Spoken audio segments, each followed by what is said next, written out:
following the process of adjudication, and we go all the way to the Supreme Court of the state. We file habeas and are shut down and told that basically habeas corpus has been suspended for children unless you're an attorney in this state, which is what they did. They closed the bar.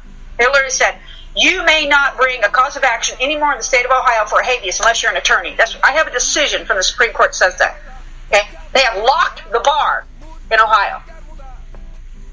Okay, to claim anybody but an attorney, and now you're saying I got to go to the Supreme Court. It only takes attorneys. Watch me. What they're doing is they're basically barring parents from being able to fight in court access anything but the Supreme Court, because what he quoted implies that. Okay, so we went and had a county probate court, and we appealed it to the Supreme Court of the state, which failed to take cognizance of it in error of law. They're saying, listen, they're applying this to a county decision. Deprives federal district and circuit courts of jurisdiction to hear cases brought by state court losers complaining of injuries caused by state court judgments rendered before the district principals. They're saying they're barring a county decision from review except to the Supreme Court. That's what this is saying. So all these parents that are everybody that's listening into the show right now, Lotus isn't just fighting for her case. She's fighting to clarify for all parents that are struggling in the court and with the court process. And I mean, this is the case, because he is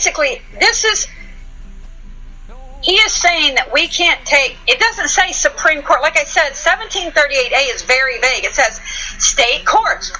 The district court, per the law, per case law, okay, the United States District Court for the District of Indiana, okay, is not a federal court. It is a state territorial court. Yeah, but can they say we're not going to have pro se litigants anymore? No, this court did not do that. That's what I'm saying. This court brought forth a very thorough. I haven't done the case law. And mind you, this was dismissed because he says we can't provide you remedy and relief.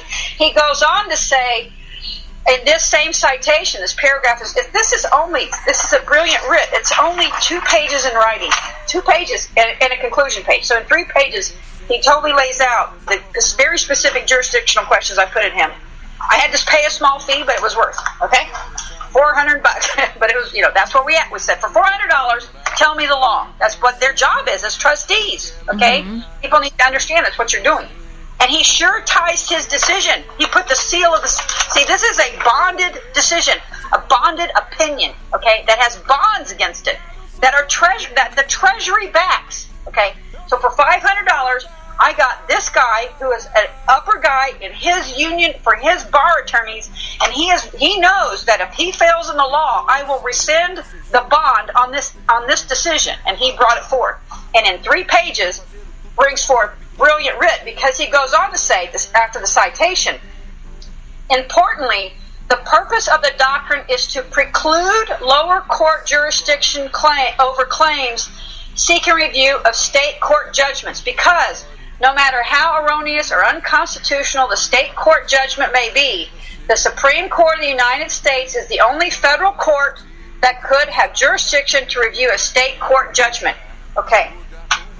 They are going back to the original articles of the original jurisdiction of the United States. Okay. But they create, and he again has quotation marks. Okay. But these are causes between men and women. Okay. Or citizens of one state versus another. You have to get permission from the Supreme Court for them to remove the indemnity, I think it is, so that you can go back and sue the state. Well, what we're going to be doing is we're going to be laying aside the Rucker-Feldman doctrine that has protected the states. The states. Okay, in the case we talked about with Oklahoma and California, a state attorney went to another state and filed a cause of action in another state without a bar union license. It wasn't an attorney. It was the DA in California, the district attorney in California, gave the social worker investigator a habeas corpus that they filled out on behalf of the mother, and they gave it to the sheriff in another state that filed a seizure order for the child. Wow, look at all those people abrogating those mothers and that child's rights. I mean, that is interstate trafficking and collusion and RICO. If I take these two cases with this right here, because I can go, okay, why did the bar union get to use 1738F, but we can't? We got to go to the Supreme Court. You have to release us from our implied trust that you put us under in coup? They have exempted. This is the significance of the Second 13th Amendment, which no one knows about. That's really important, because the Second 13th Amendment, most people barely know the First 13th Amendment, which is the one that we see now. That's actually the Third 13th Amendment. Okay, that's the Third 13th. There are three 13th Amendments, and each 13th Amendment does something very specific in the law. That's the whole 13, Council of 13. These are contrived numeral. It's the people on high may be leading us to our destiny. They, in altruism, sacrificing all. We have to get here in this argument. So they take three 13th Amendments. The first one that most people know is the one we have now, which says that if you're convicted of a crime, you can be a slave or a peon to the state. You're deemed a slave. You're deemed a slave of the state if you commit a crime. That's basically what the 13th Amendment says. So anybody who's ever had a speeding ticket or any infraction or an overdraft fee, that's a crime, okay? With your Social Security number, you now are a slave to the state. That is one way that they get you to waive your foreign sovereign immunity pursuant to 1605. You're in contract in the United States using the banking of the United States Treasury, not the Treasury of the United States of America, United States Treasury, and you're in commerce with a Social Security number, which is an international trust account, which is tied to your Jubilee. And the 13th Amendment says, their 13th Amendment says, if you commit a crime, okay, you are subject to slavery and peonage.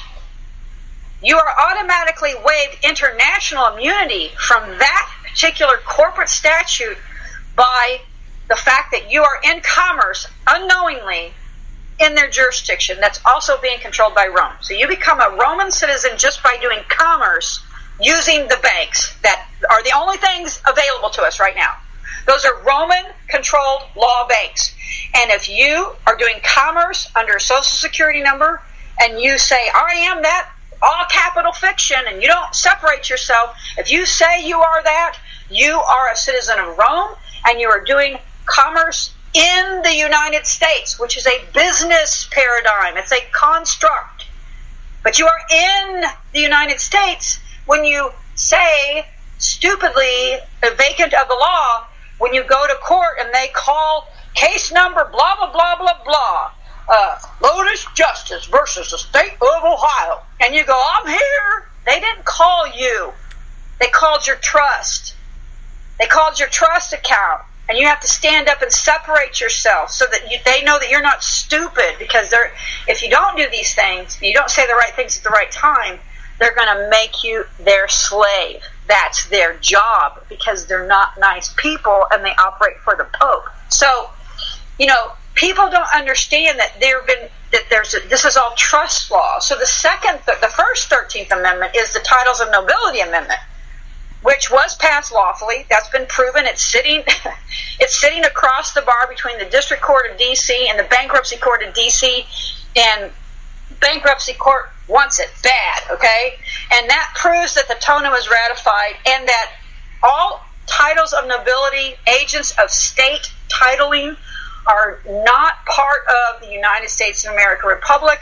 They cannot be a United States citizen, and that's actually in the statutes. People waive. That's why attorneys, whenever you try to sue an attorney, the clerk will convert if you write it in any way in all lowercase, they'll convert everybody to uppercase.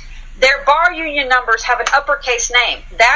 They surrendered their Social Security number. They carry a green card which is their union card, because they're foreign agents by national immigration law. When you become a bar union member, you surrender your United States citizen, which is the 14th Amendment instrument. So we said in 1809, you attorneys, you esquires, you are not of us, you do not follow our law, you are foreign to us, you may not hold positions of trust and power in our government. And we passed it. And they proceeded to ignore it or just to try to obfuscate it. And they slowly go through, and the attorneys are still in the business. And we have a war, and there's a treaty, peace and amity with the Prince-elect of the Holy Roman Empire and United States citizens. So the point being is the second 13th Amendment is passed, and I have this on my Facebook page, March 2nd, 1861, just right before the Civil War, which is a false flag war to put us in rebellion. So Lotus, this morning you called me, okay? Yes. And you were citing another case in Indiana where they had, in regards to the 14th Amendment, where they had gagged, they had and it was in Idaho. In Idaho, there was a case, and I put that on your page. I put that on the group. Yeah, there's a case. That was the page. That was the case that I was looking at. Right, but the reason why this is allowable, okay, is pursuant to the second 13th. Explain what happened in the case. Well, in the case, a young girl, a 5-year-old, was raped by multiple men in a public bathroom, and they were found guilty. And the one guy that's been sentenced, I asked this to be vetted. I would like the specifics, but I've been monitoring this because I know a young man, Lee Rice, who is the American Common Law Center out in Boise. I've been talking to him for over a year, and we talked about this in one particular situation, so I actually put a feeler out to him and said, what is up here? And one guy was sentenced to no jail time. And the judge, the administrator of the bankruptcy, basically said, we're going to seal this decision, okay? And no one can talk. He gagged the sentence of no sentence, because what people don't understand is we're being tossed about down here by the claims laid above, okay? Laid above, from above. And there is a faction of the Islamic faith, the Moors, who have laid false claims, and they are actually active in the Philippines right now. There's a young man down there, Angel Marcos. He professes to be the illegitimate son of Ferdinand Marcos. He is not. He's a criminal. He is a fraud. But he's got this conglomeration of banking terrorists who have laid claim to the 48 United Islamic States, saying that they own our land and that they own this continent and that they settled it before even the Native Americans, and that the Native Americans and everybody is their slave. Okay, it's coup through banking, fraudulent claims laid above us. We had a fraudulent claim of bankruptcy laid upon us. But here's the deal. The reason why it's fraudulent is because the people who brought it work for the Pope. The same guy paying is the same guy, imagine this. I'm the king, and I hire the people that are going to judge claims against you, okay? And both sides of the transaction are the same beneficiary, the Pope.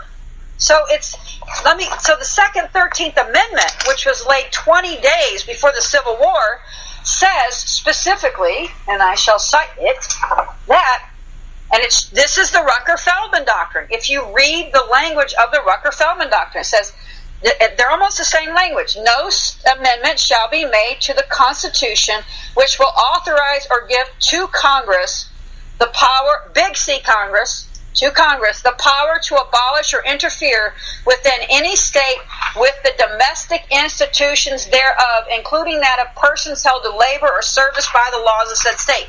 So they're saying listen, let me paraphrase that. What that says is that the federal Congress does not have any power to abolish or interfere with states creating slaves. That's what that says. Okay? Yeah, we abolished slavery.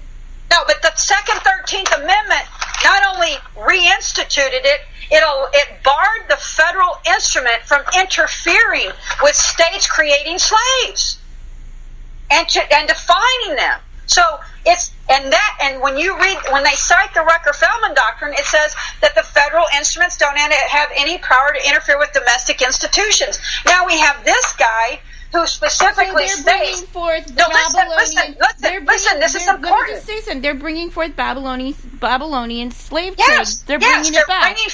okay, but this is showing it because, again, so